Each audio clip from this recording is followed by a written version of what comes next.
Okay, hey guys, Ben here, and welcome back to another live stream. Today we're going to be joined by Eric. Eric's going to come along in about 10 minutes or so. So just to kick off the start of the stream, it's just going to be me. Obviously, as always, we're going to be talking about this week's DC TV shows, talking about lots of theories about what's to come, and you guys are, very much so welcome to get involved via the chat, or the best place to do and get involved and actually have, your questions pop up on the screen and everything like that, like I'm doing right here. All you need to do is support the channel. Oh, crap. That was an advert from my, when I'm checking the chat. Anyway, so let's start again. All right. So send in super chats if you want to get your questions answered and popped up on the screen. We've obviously got our topics that we have every week. Obviously, with Eric, we're going to be discussing everything in a lot of detail. So if you have anything that is related or not even related to what we're talking about, but you want to send it in, you want us to answer it straight away, please be sure to send it in via super chats. That is the best way. But for now, like I said, welcome to all of you guys who are watching. Hopefully my internet is okay. I am in a different room to the router, so I don't know if it's going to play up at all. But we'll see, and maybe we'll have to move rooms at some point if it starts playing up. But for now, it's okay, and we're going to go ahead and start off with the first couple of super chats. So Silhouetted Animator sent in super chat before the stream even started. So thanks so much, and thanks for watching and, waiting. That's awesome. Silhouetted Animator says, Renee Montoya will appear in Batwoman Season 3, and the source is Illuminati. So I haven't heard of this just yet, so I'm gonna give it a little type in online, see if there's, if any big sites have reported it, because Illuminati, I'm not sure how reliable they are, but as far as I can see, it hasn't been reported by like a huge site yet. So I would say don't get your hopes up just yet, because that might be just like a casting thing, or it might even just be a rumor that they're trying to confirm. So for now, like, I'm not 100% sure. I would say take it with a grain of salt, Silhouetted Animator, if you were to actually believe that just yet. But if it's true, it will get confirmed by some bigger ones, some bigger sites in like the next day or so, or however long it takes. But yeah, so thank you so much for the super chat, and thanks for queuing up and waiting for the stream to start. And for all of you guys who are joining just now, Eric is going to be joining me in like under 10 minutes or so. He's just on his way home. So we're just kicking off the stream, just me, and like I said, we're answering the super chats as soon as they come in. So if you have anything that you want to talk about in regards to the Flash this week, obviously that is the big thing. I'm going to wait to talk about Batwoman a little bit, because I know some of you guys will want to hear Eric's thoughts on the finale. I know we briefly talked about it yesterday in the after party, but not all of you guys tune into the after party always. So we're going to talk about it on my channel. And so I'm going to wait for Eric to talk about Batwoman, but we can talk about anything. Anyway, so Jon Snow Rules sends in a $2 Canadian super chat. Thank you very much, Jon Snow Rules. And he says, what were 2 bad episodes of The Flash that you hate? Okay, so guys, this is where you need to chime in the chat. Give us your thoughts and opinions. The 2 worst episodes of this season, okay?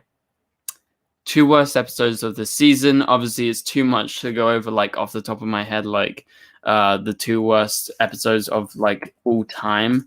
But I guess like maybe Love is a Battlefield could be there, because anything with Aminat basically is like the worst. But in terms of season 7, I'm just going to type up the episodes, because I don't have the best memory for like very specific episodes. But episode 1 was All's Wells That Ends Wells. The Speed of Thought was fantastic. Obviously, we're looking for the worst episodes. Episode 3 was the finale for season 6. That was poor. Like I did not really like that much. Central City Strong, I remember being like pretty good. That was the Abracadabra episode and the introduction of Fuerza. Fear Me was the Psych episode. The one with the 90s I loved. That was the Chester episode. I thought that was really fun. Growing Pains. What was that one? I don't remember. Oh, that was when Nora was going around to the crime scenes.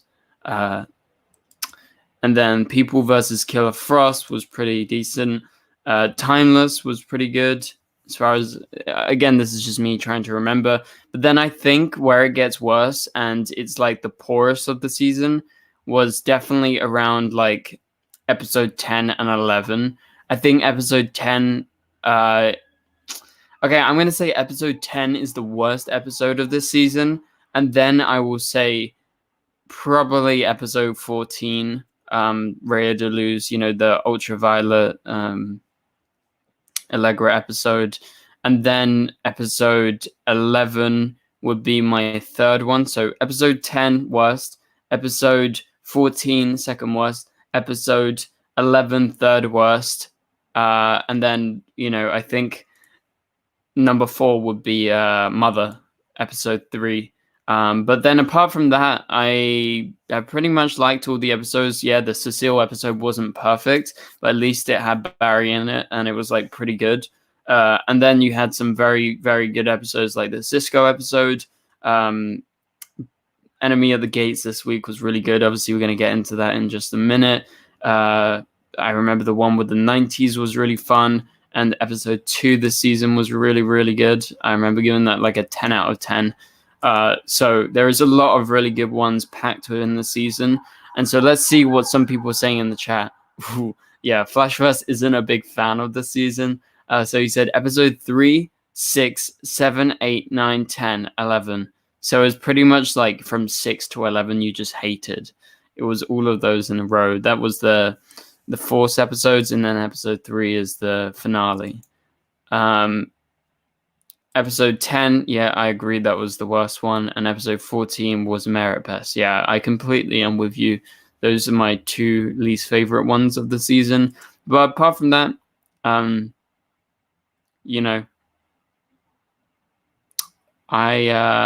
pretty much have liked the season. Like, yeah, there's been some weak spots, and it's not like the best season, but I don't think it's actually that bad, to be fair.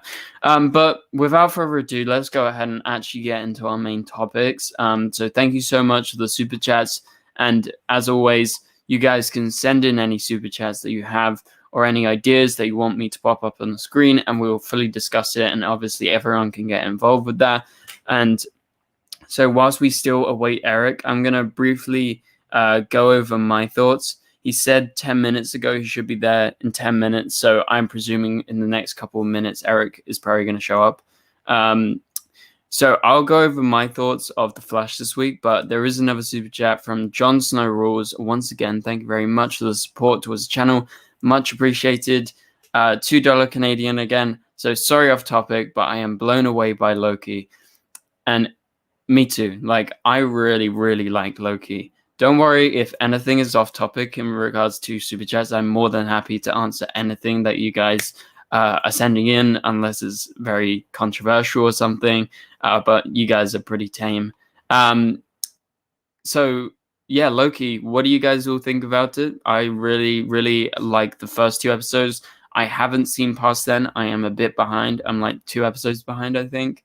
But I did start the series just like 4 days ago, and I've been really busy with writing articles. You guys know I write articles for Screen Rant. I'll leave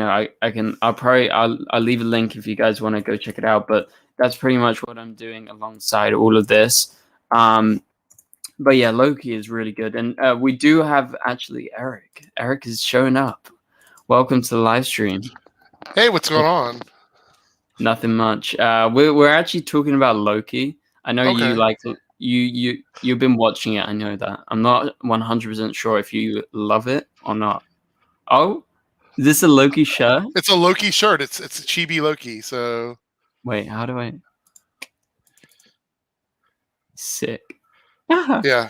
Awesome. That is awesome. But yeah. So what's how are you doing? And thoughts on I'm really enjoying Loki. It's not an action series. It's more of like a typical, just it's it's more of a dialogue-driven series with like a lot of cool sci-fi elements. I think of it more of a science fiction thing than an actual like Marvel property. It reminds me a lot of WandaVision's early episodes where it wasn't a lot of action. It was just a lot of story and stuff. I mean, I think they're building up to action and everything, but I'm really enjoying it. I can see why some people aren't like super impressed. I've heard a lot of people, complaining there's not a lot of action and stuff, but I think by the end, it might be a better series to watch as a binge, like when it's all done. Like if somebody hasn't watching it week to week, just watch it all at one time. But I think it's really good. I love Tom Hiddleston, and Loki's one of my favorite characters in the MCU. So yeah, but I understand if it's not everybody's cup of tea or whatever. I have to say, like I'm in the stage where I'm like catching up at the moment, and I'm on episode 2. So as soon as I got to the end of episode 1, I was like, I want to watch episode 2 right now. You know, like it's gonna be one of those. Like the episodes all end sort of that way. So or at least the ones I've seen so far. So yeah, and I think it's really good so far, and I think you guys know I really loved WandaVision. I think it was fantastic, and I love that this series. Like I watched Black Widow a few days ago. It was really good. It was very good. I have heard very few complaints about it. Most of the people that have complained about it say it's average, but other than that, I've heard nothing but good stuff. I mean, like the only thing against Black Widow would be like maybe the cinematography is like not perfect. Like they could have put more effort into it. But apart from that, it's like really fun, really enjoyable. But then I was watching episode 2 of Loki, like after that, like the next day. And I did realize like, oh, this is like much more relaxed, It's like, it's taken a step back, and it's like just characters interacting, going through this mystery. And I really appreciate that, even though I like the other stuff in Marvel, like Black Widow, like I said, I really enjoyed the film. I do appreciate that other side where Marvel can do both, because normally they would just do the action. People complain that Marvel doesn't do something different, and when they do something different, people complain that it's not the same. That's the thing that gets me. Like WandaVision got a lot of criticism for being too different, but that's what people had been asking for. Yeah, exactly. And then Falcon and Winter Soldier, in my opinion, out of the 3 shows that we've had so far, Falcon and the Winter Soldier is the only one that's sort of like a traditional Marvel property. You know what I mean? Whereas this again is a completely different thing. The soundtrack for it is amazing. It reminds me of classic science fiction, but modernized. I love the look of the sets. I love the fact that we're dealing with a part of the MCU that we really haven't dealt with before, which is the aspect of the regulations of time travel and how all that works and everything. We got a little bit of it in Endgame, but now we're getting like a proper dive into it and stuff. I mean, I get it if it's not what someone likes from Marvel, but I think if you are looking for something different, it's definitely not the same. It is not a paint by number like Marvel thing, which is something a lot of people have complained about. So, yeah, and I appreciate it for that. So thank you so much, Jon Snow Rules, for the super chat. Much appreciated. Again, like I said before, we're going to be going into The Flash now that Eric is here, and we're going to give our overall thoughts and, really dig into it. Because yesterday, Eric did talk about The Flash. I was rewatching some of the after party that I missed, but we didn't properly get to talk about it. So we're going to talk about it here. Let's do it. And let's talk about it. Let's talk about it. I'm excited to talk about this episode for so many reasons. That's why I was like, are we going to talk about it today? I mean, I knew we were, but it's just like there's so much I want to talk about from it. So yeah, let's talk about it. There's a lot. So overall thoughts, and you guys can tell us your overall thoughts. And if you have any questions, you can send in your super chats and we will answer them. However, for now, Eric, go. Thoughts on this week's episode. So this is what I've wanted all season from The Flash. Like what we got this week was what I expected right after we ended the Mirror Monarch or Mirror Mistress or whatever arc. I hope that this was what we were going to get, something along these lines, because the humorous parts of The Flash, like the silly stuff that he did in this episode with Iris being pregnant and all that, that's never enough to ruin an episode for me. And I've said this before, like I don't necessarily get that kind of humor, but if you insert it into an episode that doesn't feel like that's the whole thing, then I typically don't have a problem with it. Mm. So this episode for me did a great job of like balancing the humor that I don't always like with all the other stuff that I do like. And if we would have had this for like, if this would have been the tone for the entire like Forces storyline, I probably would have been okay with it. But we took so long to get here. So I was really happy that we got an episode to me that felt like The Flash, because we've been missing that like pretty much all season, with the exception of the beginning of season 7, which was literally the end of season 6. Mm-hmm. Yeah, so, no, I agree. Like, this is the stuff I watched The Flash for, you know? Right. Like, I mean, it's an obvious comparison, right? But the obvious comparison is to compare it to the other speedsters, because I think, you know, the perfect threat for the Flash is someone with the same powers as him, right? Yeah. Like, they can be more powerful than him, and then that's a challenge for him. Like, say, Savitar, he really struggled taking him down.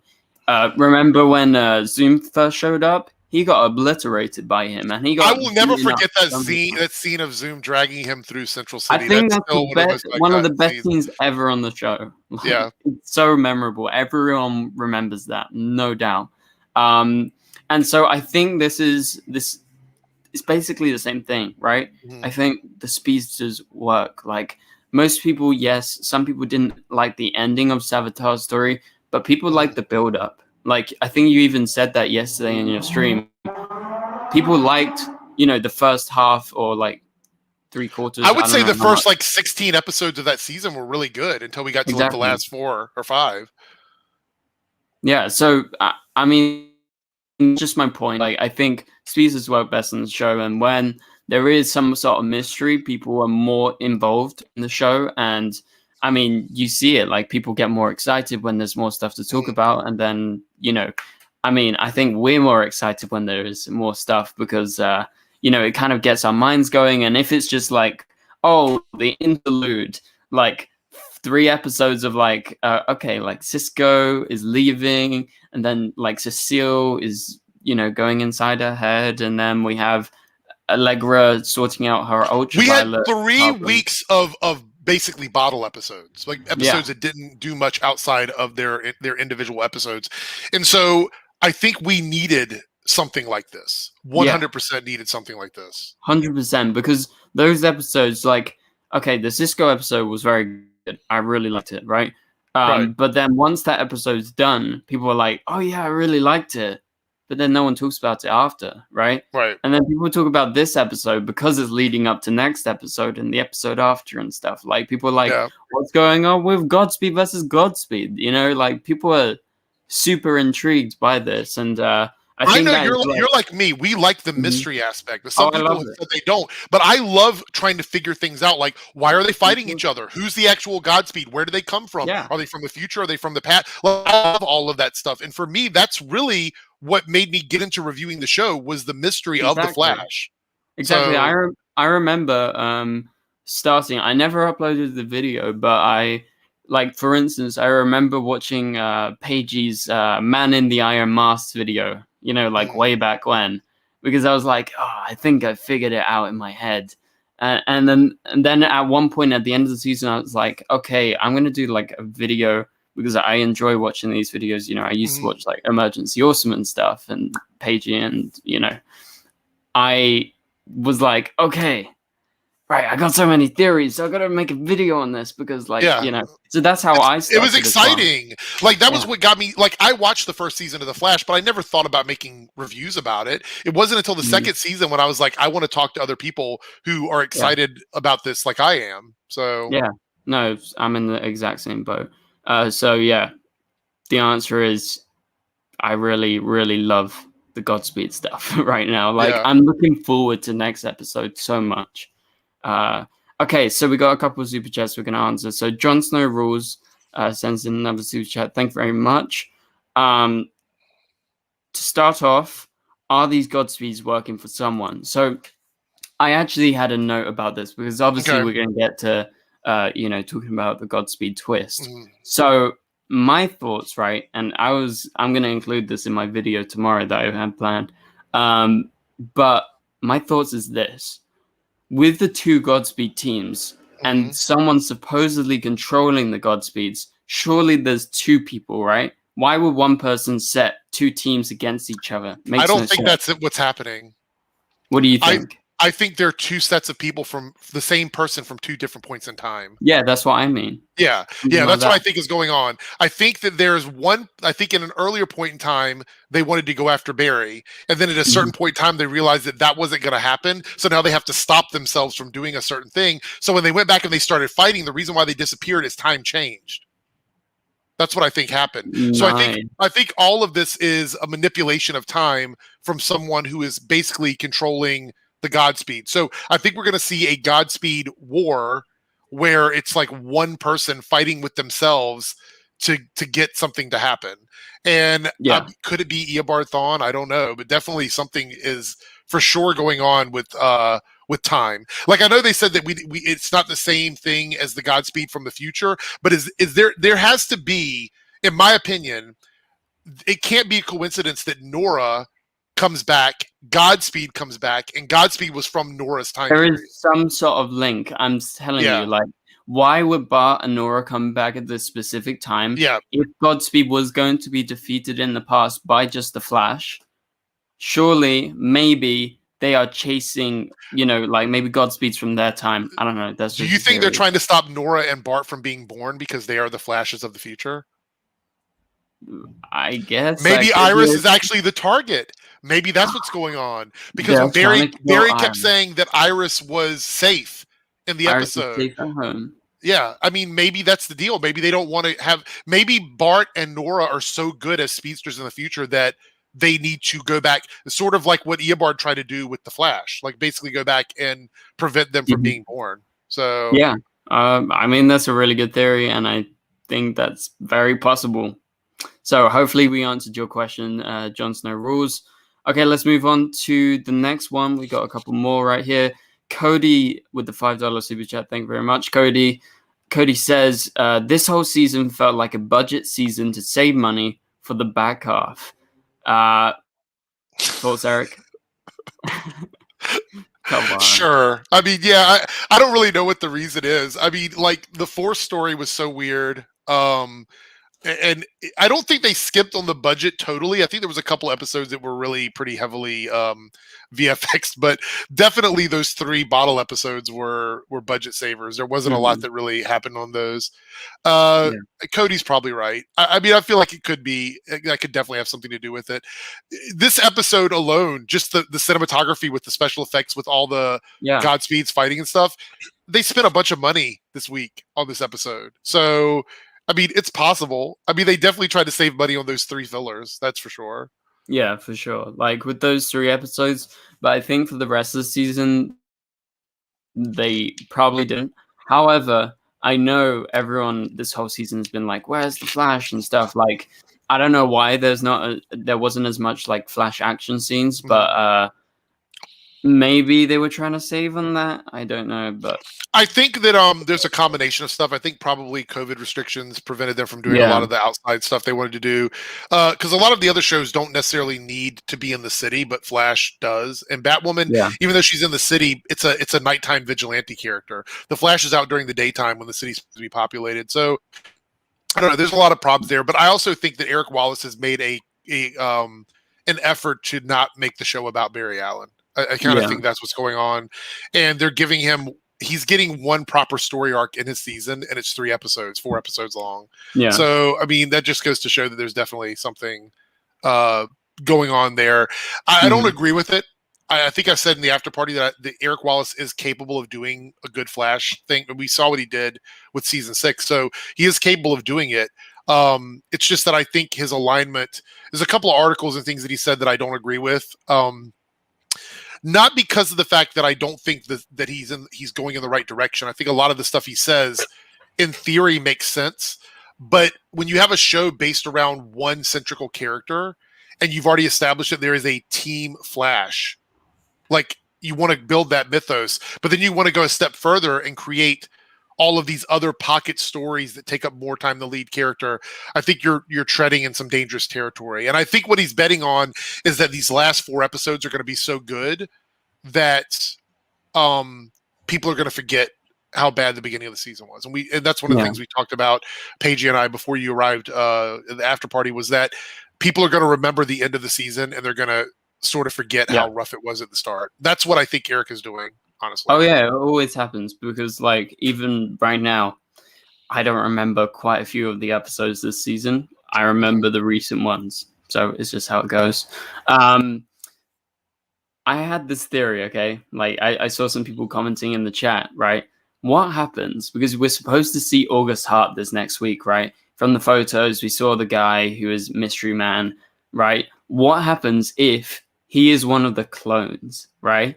But he can talk and he's a bit different, right? So he has some sort of like humanity. They don't realize, and he's not the real Godspeed. They think they captured the real Godspeed, and it's someone else controlling. So do we even know that they're clones? Because they unmasked a Godspeed back in season 6, and it was not August Hart. No, it wasn't. Yeah, it was. And just they don't, like, and they're not all the same size either. People have said some are taller, some are shorter. Do we know that they're clones? Yeah. Or is Godspeed giving? Because if he can steal speed, could he give them to people? Is he giving people speed and then controlling them? Like, hey, no, that's pretty likely. Like, it's happened in the comics before. People have been given speeds to powers.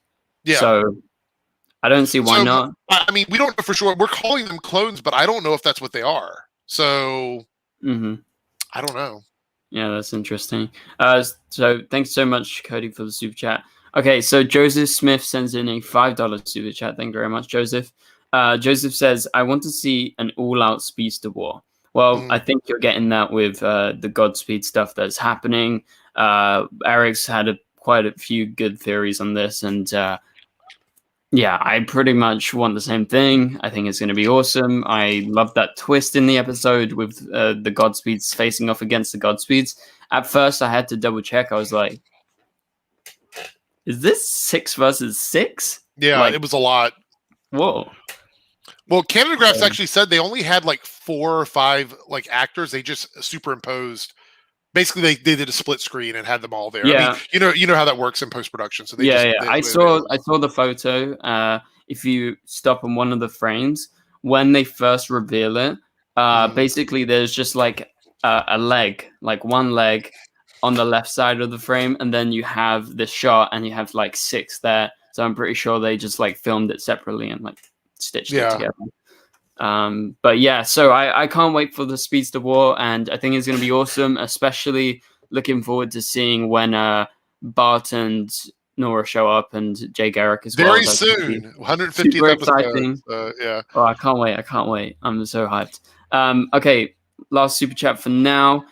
Geek Information sends in a $3.99 super chat. Thank you very much. August Hart is one of the clones. Well, that's literally what I was just saying. So I completely agree that that's a possibility. We don't even know if they're clones, like Eric said. But yeah, I guess we kind of touched on this. So are we going to find out that the Godspeed that we knew from the future in the season 5 was just being used by somebody else? What if it's been like that the whole time? What if Godspeed has never been just one person? What if it's always been other people being controlled or being given powers by someone else? I mean, yes. The mystery. I love the mystery. This is what I love about the Flash. I love it. It's so cool. But it's like, I remember going back and like, say during Savitar, we were all making videos then, and I would be like, okay, leading up to the finale, like the day before the big reveal, we knew it was kind of coming. I was like, okay, so I have this, like, is it H.R. Wells? Is it blah, blah, blah? Is it Future Barry? And then I had like all my things lined up, and I was like, okay, 100% it's Future Barry, and it turned out to be Future Barry. Yeah. And so with this, it's like, geez, we need to like consolidate all of these theories and try and, It was like the mystery with Zoom as well. We didn't realize who that was going to be. Like, we didn't know. And that was like a double mystery. They did a great, it was triple mystery, because we had the Iron Mask mystery as well. So we had like the Hunter Zolomon mystery. We had the Jay Garrick mystery. We had the Zoom mystery. We had the Man in the Iron Mask mystery. It was just so many things to theorize in season 2. And so I love it. Like, the one thing about the Flash that kind of bummed me out this season was there was no mystery. No, there was nothing. There wasn't. This is the first thing we've had this season where it's been like a big what if on it. And so I needed this from the show. Yeah. And it sucks that we're only going to get a handful of episodes with it, but I mean, I'll take it. I mean, but he did the question mark. Do you think it's going to continue in any way into the crossover episodes or not? No. Do you think it's done? I don't think so. Because the thing is, that would feel like what happened with season 6. Remember season 6? We had that weird non-ending ending, and then the beginning of season 7. Mm-hmm. I don't think they're going to do that again. I think we will tease whatever is going to happen for next time, but I think they're going to give us a definitive ending for this Godspeed story arc. So yeah. Well, we'll just have to wait and see. But thanks so much, Geek Information, and everyone else who has sent in super chats so far. You can continue sending in anything if you have any topics or ideas like you want to discuss. Again, it can be about Batwoman, Superman, Lois, Supergirl, The Flash, anything you guys want to talk about. I know Stargirl is coming soon, so maybe some of you guys want to discuss that. That's going to be good too. I think Stargirl season 2 is going to be so good. So yeah, when does it start? Do you remember the August 12th, I think. Hold on, let me look. Okay. Cody probably knows if he's still in the chat. He has all the dates memorized. Usually. I don't know the exact date. Let's see. August 10th. August 10th. Yep. I'm looking forward to Stargirl, and I think if there's enough interest, I will totally cover it because I really do. Oh, I'm definitely doing it. I want this to be a year where I don't have any weeks where I'm not talking about something because I feel like we're it's going to be like that all year. So because we have Stargirl and Supergirl going all the way, and then The Flash is going to start. Batwoman will start before Legends is starting. So super good. And we still have all the reveals, like at the conventions, like the DC Fandom and all that. Yeah, so exactly. Yeah. Hopefully it's good. Don't go anywhere, guys. But yeah, I guess the only kind of bummer is Superman and Lois is gonna go away and not come back till January. That's gonna be sad. That is sad. It's so good. Superman and Lois is one of those weird things where it doesn't even feel like it belongs on the CW, to be completely honest. If the CW if every show was at that quality, they would be the network to beat, to be completely honest, because that show is so good. Just everything about it. I know we're not talking about it right now, but everything about it. Love that show. Yeah, it's so good. Okay, so let's talk about some other stuff that happened in this episode. Obviously, The Flash was the main one. We can briefly touch on Batwoman's finale a bit later because I think some of the guys want to probably talk about it, and I know you've seen it and you have some thoughts. But yeah, we kind of talked about the Godspeed stuff, and we talked about the twist with the 6 versus 6. So in my notes, I have, what do you think of the Chillblaine and Frost story in this episode and overall? Okay, so in this episode, I think it was appropriate. It made sense. I don't have any real issues with the story. I think Chillblaine's a little difficult to get into. He's a character where I'm not sure if we're supposed to like him or not, and I don't know if that's intentional. But appropriate. It was probably the most second we had this week. In general, though, I don't know if we're setting up something important for Frost, or if it's just a means for her to go away for a while, to leave with him as a boyfriend or love interest or whatever, and go to some other place in the universe. You know what I mean? Who knows? But either way, I do feel like I think it's interesting enough, but it's corny. The lines are kind of corny sometimes, but I don't have a problem with it. I think it's okay. Yeah. Chillblaine is an interesting enough character where it doesn't bother me too much, but I could do without some of the cheesy dialogue. Yeah. I mean, overall, I'm going to be honest. I don't have a problem with him at all. I actually enjoy his scenes. Is he as good to you as Mon-El? Is he as good as Mon-El to you, or no? Nearly as good. That's pushing it, Eric. But okay, all right. No, I mean, I enjoy his scenes. I think they're pretty fun. The way that they've set up their dynamic is how would you say? It's kind of cheeky. He's always trying to flex. Yeah. So it's weird because he's a lot of people said that he reminds them of a frat bro, a college guy. Yeah, a little bit. Who never really grew up. So he's like, you know, in his late 20s, early 30s, and he still lives in the dorm. That's kind of what people think of him, and I can see that as well. Yeah. But I also see him as being like a streetwise criminal, I guess is probably the best way to put it. Like he's someone who doesn't get close to people because he doesn't trust anybody, and he's kind of been on his own. So I think he really has a thing for Frost, and they keep joking about her having a thing for him. So I think like his personality is really just like this out of touch like frat bro who is a criminal and doesn't trust anybody. So that's the vibe I get from him. And that's why their relationship is the way it is for me. Yeah. So, and I don't mind it. I haven't had any big kind of gripes against it. It's just quite enjoyable, but I get why some people have some problems. Okay, let's talk about Joe's story with Kramer. Kramer is still very unlikable. However, I thought the way that the episode ended was kind of interesting, with Joe and Kramer potentially getting blown up. Obviously, they didn't show us. They probably jumped out the car at some point. Well, I mean, Joe just signed on for season 8, so I'm hoping that he survives. So. Yeah, maybe he's a zombie. He signed on to be a zombie the whole time. Like, or maybe it's maybe some multiversal Joe that's coming back. I don't know. Maybe. That's why he had to re-sign, because it's not actually him. Earth 2. The Council of Joes. The Council of Joes. What it is. Yeah. But what do you think about the Joe and Kramer stuff then? I don't like Kramer. She's boring. I think she's a very boring, predictable character. She's like writing 101 when it comes to like TV trope type characters. She's an ex-military police now or agent. I guess she's a police officer because she's like that whole story. Like, how do you go from what she did to being the police chief or whatever, the captain, whatever of that department? It's like a weird transition for her. But I don't find her story very interesting. And honestly, it's a good thing Joe's a part of it because I really like Joe.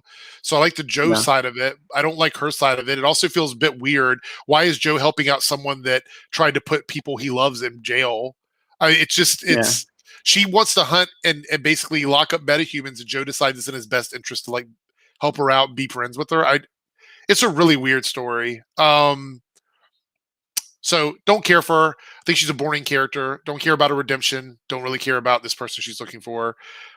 That's just kind of how I feel about it. But I think we're going to get it all the way to the end of the season. I mean, this is a story that we're going to see all the way till the finale. Yeah. So. Yeah, it's definitely a story for Joe. And, you know, I'm trying to remember, back in past seasons, did we have huge stories that would completely branch away from the main ones? Did we ever have that in like... In The Flash? Yeah, in like season 2, 1, and 3, and in earlier seasons, everything sort of tied together. There wasn't a lot of like branch storylines. It wasn't until like around season 4-ish where we started seeing like these separate stories like start to happen. Of course, we've always had like the Caitlin Killer Frost story, but that's always somehow tied into the main storyline. Yeah, it's always linked. And Iris has had separate stories as well, but they've also been connected to the main storyline in a way. All of Cisco's stories have. I mean, just about everything has. I think that there's been very few that have been completely separate from whatever the main story is. Like, they've always had some sort of connectivity, even if it's just a character that crosses over in it. But this one doesn't feel that way. It feels very different. And I also wonder, is it a COVID thing? Because they have to split up the cast so much.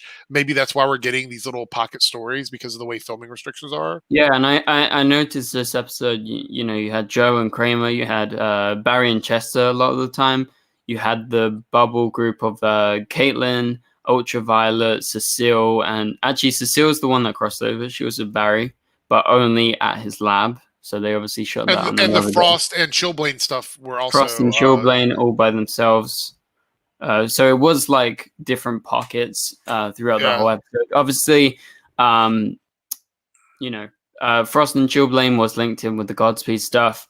Technically, Ultraviolet stuff was linked in because they were inside Star Labs, but it was a bit more separate. But Joe stuff was completely elsewhere, you know, like completely different. So you know, it's interesting. Can I say this? Does it still feel to you like, even though we had a whole Allegra episode, that I don't know anything about that character? No, I have no idea. I don't know. I know she has powers. Little weird. I know that she can speak Spanish and English. Can I say something about that? Okay, let me say something about that. When I was watching that, and I work with a lot of Spanish-speaking people. Like, in my job, almost 50% of the people I work with are native speakers of Spanish. And usually they'll use Spanish if there's not a direct translation. Like if they're trying to say something and it doesn't directly translate, they will. But typically they either speak in Spanish or they speak in English. And typically that's the way it is. So this back and forth that she was doing with her cousin, to me, felt like, and I hate to say this because I don't want to, it felt forced, but I hate to say this because I hate aligning myself with anybody that talks about this stuff about like tokenism or whatever. But it was like, look, we have Spanish people in the show and they're going to speak Spanish. That's kind of the impression that I got from it. Because if they would have done the whole conversation in Spanish with subtitles, I would have been like, oh, okay, I get it. But it was like these random like back and forths, like going from English to Spanish, which I mean, and I know it does happen, but on the show, it didn't feel that way. It felt like they were doing it on purpose. So, and I hate to say that because again, I think representation is awesome and it's very, very important. I've always said that, but they're not doing a good job of making it work on the Flash. And so that scene was a little weird to me. Yeah. For me, I feel the same. Like, you know, I've always said this as well, like it's very, very important. And, you know, for instance, like we have said this many times, but we were super excited to see a new Batwoman who was black, who was a lesbian. You know, me and you specifically was super excited. And like they kind of threw away and kind of ignored her story, but tried to tell like, you know, about Kate Kane, who's gone, but you had this new character. So why not focus on this new, very interesting character? But very interesting. Someone that we could have done anything they wanted with. I mean, exactly. So, you know, I think it's very important, but the way that it came across in this episode and last episode as well, when they're switching between Spanish and English, it doesn't feel natural at all. No offense to the actors. I mean, they did, you know, as good as they could. However, it feels like in the screenplay, okay, so there is this line in Once Upon a Time in Hollywood. I don't know if you've seen it, Tarantino's film. And basically there is a line and he's reciting his lines over and over again. And someone is supposed to speak Spanish, like towards him or around him. And what he does is he goes, okay, so he's talking normally in English and then he's like Spanish, Spanish, Spanish. And then it's like normal. Then Spanish, Spanish, Spanish. He just says that. And to me, that's how I imagine it. It's like the screenplay, like the script. When they were writing it, they wrote it all in English. And then above like half of the lines, they go Spanish, Spanish, Spanish.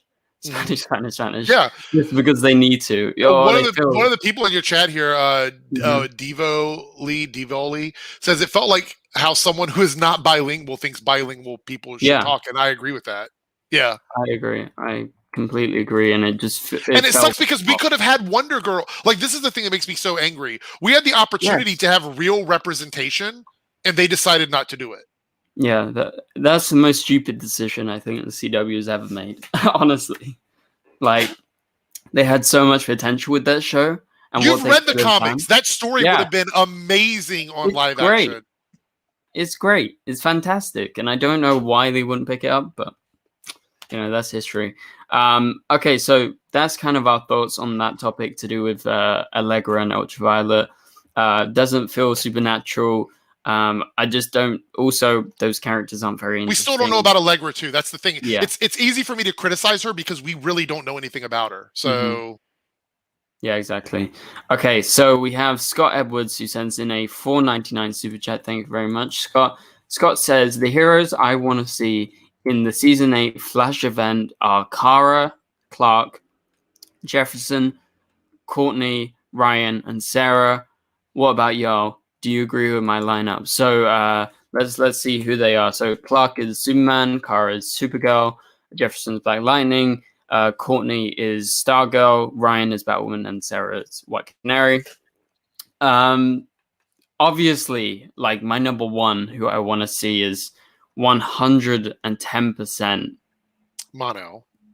No, I'm joking. 110% is Kara. And I think, and I've said this before, I think there is a chance that they could figure out the schedule if Melissa doesn't leave Vancouver straight away, because basically Supergirl is filming until August. So Melissa is 100% in Vancouver till then. Mm-hmm. If they can somehow figure out the schedule, because The Flash is coming back in sometime in July, to film for season 8, apparently. Like Legends is starting in July as well. So with The Flash starting, the first 5 episodes is them doing the crossovers. If they can figure out the schedule whilst Melissa is still there, that would be fantastic. Mm-hmm. I'm not holding out my hope, but there is a chance, and luckily enough, it kind of lines up. So maybe we see Kara. But in regards to Superman, yes, I 110% want to see Superman show up on The Flash, especially because, Superman and Lois isn't coming back till January. So imagine we get a Superman episode like where he shows up in like December. That would be really nice. And then what else would be really nice? Cool. Is if Lois shows up and works with Iris on something. Yeah. That would be really, could you imagine them doing a case together? That would be really cool, because those are 2 characters that have very similar skill sets. That would be really cool to see them work together.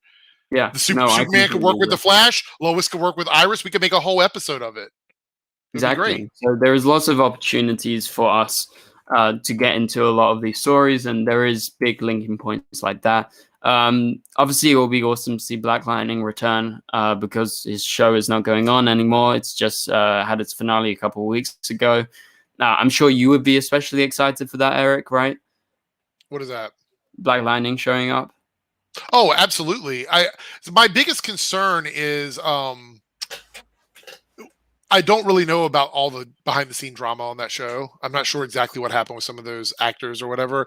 And I know that Kress has said that he would love to come back, but I don't know if that was just him being pleasant and saying it as like a, I would love to do it kind of thing or whatever. We'll see. If they extend to him for him to come back and he does not agree to do it just because he doesn't want to do it, then we'll know that there was definitely something happening. But outside of that, yes, I'd love to see Black Lightning come back, because I would love to see Black Lightning, Superman, and Flash share the screen all together. I think that would be really cool. So. Mm-hmm. Yeah, no, me too. I completely agree. And are you of the opinion that, the 5 episodes, there'll be like 5 heroes and they'll show up in separate episodes? Or do you think they're going to all cross over? That would actually be the easiest thing to do, to be completely honest, if they wanted to do it that way. So you could have like Stargirl show up in one episode. They could go to her Earth or something. Ryan, like maybe the Flash has to go to Gotham for something and he works with Ryan on something in Gotham. Mm-hmm. Maybe with Sarah, it's like the Legends are like, I can imagine Legends would be stupid. Like the Legends are on vacation and Sarah needs a place to crash or something. Like that would probably be something they could do with that or whatever. So yeah, those would all be good things. I think like seeing them all together would be great, but and in Legends, I think it was are you watching Legends at all right now or no? Okay. So this last episode, there was a funny line that Nate said. He said, and I wanted a table. I wanted a seat at the table in the Hall of Justice or whatever. He's complaining that he wasn't included in that and whatnot. Because to be honest, he's a very powerful character. I mean, he's like got Kryptonian level strength and he could turn his body into like literal metal. So it's like he's this really powerful character, and it's just funny that he doesn't ever get to do anything. He was actually fighting crime I think in Central City, wasn't he? Like during a break, like between seasons, wasn't he like suited up to fight crime or whatnot? So it's just funny. But I would love to see him like fight alongside Superman or the Flash or something. I think that would be fun as a character. So but nobody remembers him. He always gets forgotten. You think there's any chance that Arrow shows up? No. Steven? No. No way. I will be very shocked if we see Stephen Amell anytime in the next couple years, to be honest. He's got that other show he's working on. He's got a million different projects he's working on. I think he's still selling wine or something. And, he's working with all these other like small independent things. And he's got the Code 8 thing with his cousin. So there's just a lot of things happening. I just don't see him prioritizing Arrowverse shows, but I could be wrong, but I just don't. It doesn't look like to me. If I was in his position, I would be like, I'm already juggling like 10 things. So yeah, maybe one episode. Not sure. Okay, so we have another super chat from Alexandra from I believe she's from Peru because PEN. I think that's Peru.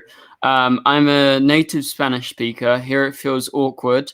The actors didn't sound like they spoke Spanish all that often. So yeah. Pretty much sums up what we were thinking. Well, that's probably why it felt unnatural to us, because we were probably picking up on that. You know what I mean? And so, because I speak a little bit of Spanish myself, like I consider myself to be an average like Spanish speaker, but I don't sound like when I'm speaking it sounds awful. But I can understand it and I can read it. But that's kind of like I wouldn't like if someone were to ask me to like do a scene in Spanish, I'd be like, I don't know about that one. That's probably not how it would work for me. So, yeah, I think that's probably what we're picking up on was the awkwardness of the dialect. So, yeah, no, completely. And I mean, for me, like, okay, I can talk a bit of German, right? I understand it decently well. But like, if I were to talk, and it's funny because like, if I ever try and properly talk, I'm always like, yeah, I think when you don't know language much, you go flip-flop between, like, if you miss words. But for this, they were portraying it like they were 100% fluent Spanish speakers, but then they were like kind of just hopping back and forth, which is weird because they were doing half sentences. Like, why wouldn't they finish a sentence anyway? Yeah. So yeah, it felt off. And thanks for like I've said, the people that are bilingual that I know, if there's a term in English that they don't know or something in Spanish that they don't know, they just insert it into a sentence. Like you would say it in Spanish and then you would insert the word. Like if it's a brand name or something, and then you would finish the sentence in Spanish. You don't do like a full sentence in Spanish and then a full sentence in English, because why would you do that? So, yeah, it doesn't make any sense. I don't know. Anyway, thank you very much for sending that in, Alexandra. That's actually very insightful, coming from you, who obviously speaks Spanish. Right, exactly. Confirming our thoughts, basically. I'm actually glad that that they confirmed that as well. Yeah. Okay. We got another super chat from Scott Edwards, and $9.99 super chat. Thank you very much, Scott, for supporting on that level. Scott says San Diego Comic-Con at home is the weekend right after the Flash season 7 finale. We might find our hero lineup then, because Fandom is October and it's way too late to begin promoting it. Kara will be there. I guess that's a question mark. But do you think they're actually going to do anything at San Diego Comic-Con at home? Because they didn't do anything last year. They just went to DC Fandom. But I don't know for the show side. For movies, I think Fandom will see a lot of movie stuff. Because they seem to really care about the movie stuff and not so much the TV stuff. So my prediction is Fandom will see a lot of promotion for the HBO Max shows. We might get some Green Lantern information. We might get some information about like some more Titan stuff or whatever. We might see something like that, or maybe Doom Patrol. I feel like that's the kind of stuff they might promote. I think the stuff on the CW would be more likely to show up on something that's not necessarily just DC related. But it really depends on how much they have on the storyboard, right? I mean, if they're still in pre-production and they don't have any footage, what are they going to show? They're not going to show a storyboard and stuff. So they might give us information, but that might come out as a press release. They may just release the information during the Comic-Con period just to get in the news. You know what I mean? So I don't think we're going to see any footage. I mean, I couldn't imagine we would, but I mean, we'll see. I think Fandom, he's right. It is too late to promote it, but I don't think Fandom is going to be promoting a lot of the CW shows. I think it's going to be mostly for movies and HBO Max stuff. It's so weird because Fandom, they split it into two last year. They actually did the first one in the summer because I remember I was away on holiday and I was trying to cover it and I was away and then they were like, okay, we're splitting, like you can see the longer Flash one later, like a couple months down the road. So I don't know why they're not doing it in the summer again. I don't think Comic-Con at home is going to be much competition, to be fair. Like it was tiny last year. So I don't know. But by the way, this will also be like, if all things pan out this way, this Comic-Con at home won't be a thing next year. It'll just be straight up Comic-Con. Yeah. They're planning to do Comic-Con in November. And if I can come, I think I might go, but it depends because I don't know if like it's going to be worth it. You know, we'll have to wait and see. Now, wait, you've got your first shot now, right? Didn't you get your first shot? I got my first one, and my second one's due at the end of August. So, oh, that's good. That's really good. So I'll be done by September. Yeah, that's awesome. So I can fly. I tell you what, it's a big piece of mind, like going out after you get your second shot and being able to like socialize again. So yeah, that's exciting to hear. I wonder if Pagey had his. We'll have to ask him. I don't know if he even had a shot. I don't know how Australia is doing it, but I heard that they are pretty behind with vaccines. Even though I think it's because they're so good. They're like, you know, or the government's just like. Here's the problem, though. Like in your own country, that's fine if you're good at. Like, but they're going to be locked away forever. Right. You know? That's the thing is you have to. People want to go there, and you're going to have people that are going to want to leave there. So vaccines have to be an option. So I think with Comic-Con and places like that, I think in 2022 we won't see any like this idea of like the kindness of doing free online stuff is going to go away. I don't think we're going to see anything like that anymore. For sure. But I'm like itching to go back to San Diego Comic-Con because it was so cool. Like that was the one time I met Pagey. Just saying. That was super. No, it was just like a cool event, and like that was when they screwed. I couldn't go because they screwed up my name on my press stuff. I know. Me and Pagey were like, "Where's Eric? Where's Eric?" They listed me as Eric Johnson, who is a writer, and I know who that is. He does a lot of the stuff. Yeah. And I'm like, I got all of his credentials, and I didn't even notice it until like right before I was going to leave. And when I contacted them, they were like, "There's nothing we can do now," and I'm like, well, what am I supposed to do? So yeah, that was pretty awful. Anyway, it's awesome. I highly recommend you guys go to San Diego Comic-Con if you can go. Obviously, if you live far away, it's pretty hard because it's pretty expensive. But anyway, Alexandra sends in another super chat. Thank you very much. Would you like John and Jordan to share screen time with Bart and Nora in a future crossover? So we're talking about like Super Sons, kind of like with the kids, Young Justice, I guess. Similar to that. In a fantasy live action Arrowverse world, yes, absolutely I would. In the reality Arrowverse world, that's never going to happen. But yes, I would love to see it. And also, John and Jordan aren't superheroes yet. I think Jordan is going to become Superboy at some point. I think they're taking it very slowly though. I don't think by the end of the season he's going to be Superboy. I don't think so. I think it'll be next season, probably mid-season before we even consider something like that, if I had to take a guess. I completely agree. But yeah, I mean, it's a good idea, and thanks so much for sending it in, Alexandra. Scott Edwards has another super chat. Thank you very much, Scott. Scott says, also in the crossover, do you think we'll have 5 different bad guys for each episode? So basically, do you think it's going to be like separate, or do you think it's all going to be intertwined, those 5 episodes? I think it'll be separate. Because if there's an unfinished bad guy, why would another hero leave? Like, why would one leave and take over? If Superman shows up and at the end of the episode, he's like, I know we didn't win, but I got to get out of here. So good luck with that. I don't see that happening. So. Yeah, I don't see that happening, so probably separate.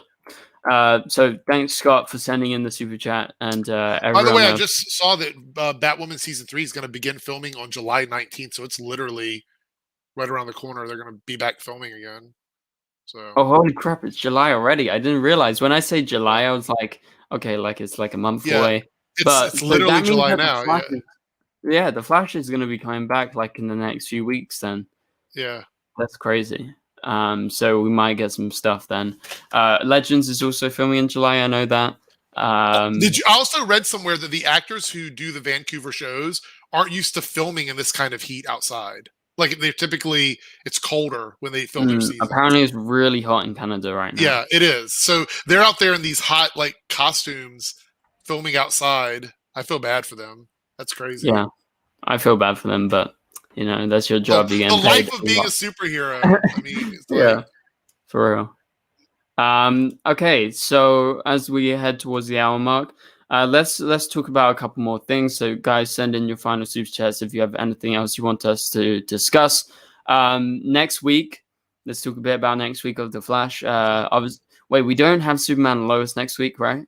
No, it's still another week before Superman and Lois comes back. So. Okay. I was like last night, Tuesday night, when The Flash was on, I was trying to remember. I was like, is there a break? Was it this week or next week? And then I was like, damn. When I saw, when it came on after The Flash, I was like, damn. Like, I really, I felt that. They left us on a huge cliffhanger on Superman and Lois, so...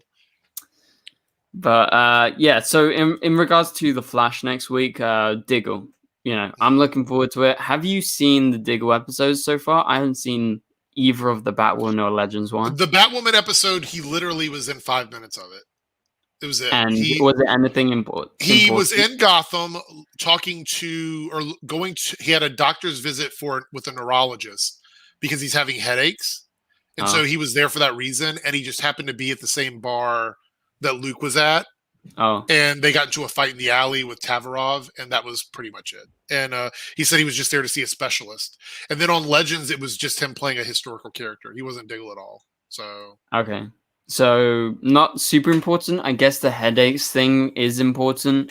Could be suggesting something is going wrong inside his head. But I'm looking forward to the Flash this week because I don't know why he's here, but he's going to be helping. And it looks like he's going to be a big part of the episode, too. Yeah, that's what I mean. Yeah. He's going to be aiding them trying to defeat Godspeed. He has some sort of device, I think. I think it's from Argus, and maybe it comes from Cisco. Maybe Cisco sends it with him to go to Star Labs or something. Yeah, that would... Actually, with this Godspeed stuff, like, theoretically, why wouldn't Cisco come back? I'm just saying. Anyway, that's just like a little nitpick. It's probably like Diggle will probably say he was very busy with a project that has to be completed by the end of the week. So he sent me and I was already coming this way. It'll be some weird, like easy excuse or something. I'm pretty sure. Yeah, for sure.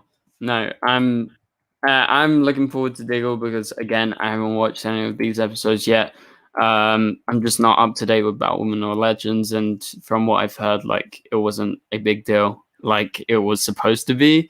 I don't know. Do you think they plan to include him more rather than just like? You mean on Batwoman? Yeah. No. It definitely felt like that was what they intended to do with him because it was a scene with him talking about why he was in Gotham and helping Luke with sort of getting like he kind of talked to Luke at the table while they were playing cards about his life and he knew Luke's father, and it was kind of like it was a very dialogue heavy scene, but none of it really mattered in terms of Diggle's story, except for the fact that he was in Gotham for these headaches or whatever, because he was there basically to help Luke with the aftermath of what happened to him, and sort of I guess preparing him to become a hero, which is kind of what he was there to do. So. Well, yeah, looking forward to it, and I can't wait to see what happens with Godspeed this week. I'm going to have my trailer breakdown video and kind of theory video talking about Godspeeds tomorrow. I mean, I think, my main idea is to talk about, like, the two, like, who is in control. Because, like, I have lots of theories about that. I'm like, okay, so we have two teams. What's going on here? So there is a lot to think about, and I'm super excited for The Flash. Any other show on next week? Legends? I mean, Legends is, but I'm not reviewing Legends regularly. I'll probably do a season overview at the end, but yeah, that's about it. It's too difficult to review it week to week. I mean, I know it's funny for other people, but it's kind of annoying for me to try and find a way to talk about it. So yeah, next week is just Flash, I think. Legends. Well, again, just Flash, basically. So yeah. I think the hardest episode to review this season was the Allegra one because I feel like it was like just very similar points they were hitting throughout the whole episode, and there wasn't actually anything that interesting. Like, okay, so normally you have like lots of ideas of how you can, what's the big selling point? Like, oh, like that ending, oh my god, or something, or Godspeed twists. There is always something that people were talking about online, but in that episode, like there was nothing. No one was talking about anything. She went Super Saiyan, but that's about it. Right. So, yeah, that was. Keep in mind, can I point something out here? She has access to that power, but literally did nothing when Godspeed was attacking Star Labs. Yeah, that's true. She was just in the room. She could have like helped. Blew up and helped. Anything. Yeah, she didn't even go near him at all. No Godspeed action. Because they never even went into the room where the operation, like that's the crazy thing. They found everybody, including Chester, who was hidden completely. But they never went in the room with Caitlin, Ultraviolet, or Allegra. And Allegra never came out to help. Yeah, that's why I was saying in the after party yesterday, it felt like they filmed this for last episode, put it into this episode. That's what it felt like, because there was no interaction. Well, the only thing we noticed is when the power was flickering, but that was it. Outside of that, there was nothing else. Outside of that, like, that gave the kind of stakes. That's why I said yesterday, I was like, okay, it's a little bit better than last episode because there is something going on. But do we also want to talk about the fact that that Cecile is basically unconsentingly reading people?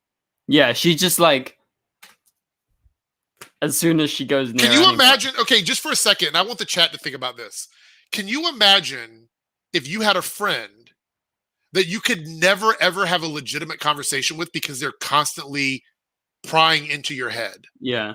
It's like an unwritten rule. Like people with telepathy and stuff like that, they have friends kind of like the thing is you don't do that. You don't just jump into somebody's heads or whatever. And Cecile is at a point where she can control like what she reads. We've already established she has that ability now. So the fact that she is just doing it, and it always happens at times when she needs information, feels very intrusive to me. Yeah. Like it's very, very intrusive. And I'm really shocked that the show is allowing her to do that. They're even making a joke about it. It's kind of unconsensual conduct from her. And I think it's kind of something that needs to be addressed on the show. It's a little weird. It's very intrusive. It is pretty weird. But yeah, I mean, that pretty much wraps up The Flash. Obviously, that was the main episode to talk about this week. I know you like Batwoman. It was pretty good, right? The finale. Batwoman's last, like, 3 or 4 episodes have been pretty good. I just don't like the way they wrapped up the Kate Kane story. But outside of that, I think that it was fine. I think that Batwoman closed a good season, which I think is what like we were saying about The Flash. I think if people walk away from it, they're going to remember like the last 3 or 4 episodes being good. It's also kind of sucks that the best episodes of the season were the ones with Kate Kane in them. Just saying. Just saying. I mean, next season, hopefully they focus more on the main character of the show, Batwoman. Yeah. No, I mean, I'm looking forward to it. I'm going to be catching up on some of the shows. I don't plan on catching up on Legends. I just, like, since you should watch Batwoman, though. Like, I mean, I know it's kind of painful, but by the time you get to, like, the last third of the season, it gets much better. You just have to kind of get through the middle part, which is kind of sucky. But oh, yeah. Like, I have to say, like, I would happily watch Batwoman over Legends. Yeah. Happily. So much more. And I watch Black Lightning over Legends and everything, all the shows, you know, like, I don't know, since season 4, like, I used to love Legends. I remember when the show first came out, I was like the most hyped person ever. I loved season 1. I know some people had some issues with it. I loved it. I love season 2. I love season 3. 2 was gold. Like the Legion of Doom, such a good season. Exactly. And then season 3, like a little bit of Constantine and, you know, a bit darker. I thought it was really good. And then season 4 happened, and then I just totally dropped off. I was like, what is this? Come on, guys. And I've had no interest since. Like, the only way I keep up with Legends is... And you know what really sucks about it? Is Legends has the most, I guess, natural diversity of all the Arrowverse shows. Like, it has a good range of different characters from different backgrounds and different types of personalities. And it has the ability to tell these kinds of stories, but instead they just do slapstick. Yeah. And it sucks because they have the ability. I mean, their cast is really diverse. So it kind of bums me out a little bit. So. Yeah, and they have the story opportunities to tell a hell of a lot by time traveling all the time. It's time travel. It's time travel. Like, they go back to the same things, and, you know, it's the Wild West again. Yeah, same town, same everything. Okay, I love Western films, right? I know you don't, but going back to those episodes, like with Diggle, I'm not interested. They've Not done just it the before. same episodes, but the same town. It's the same spot every time. Yes. Always Jonah Hex town. You know, I don't know what it's called. But yeah, it just feels like they recycle stuff and like it's just slapstick and it's just not very interesting. But that about does it for this live stream, guys. Thank you guys so much for watching, and thank you to everyone who contributed with super chats throughout the stream. Go check out Eric's channel. Go check out the after party we did yesterday. Paigey, Eric, and Canadagraphs went into detail about their thoughts. So if you want to see that, also there's a big. And you were there. Wait, you're on this side today. You were there. I was there. But I came after the Flash a bit. So I was there during the Batwoman segment. They did a whole big segment on that. So I'm sure you guys are interested in that. Obviously, we mainly talked about the Flash here.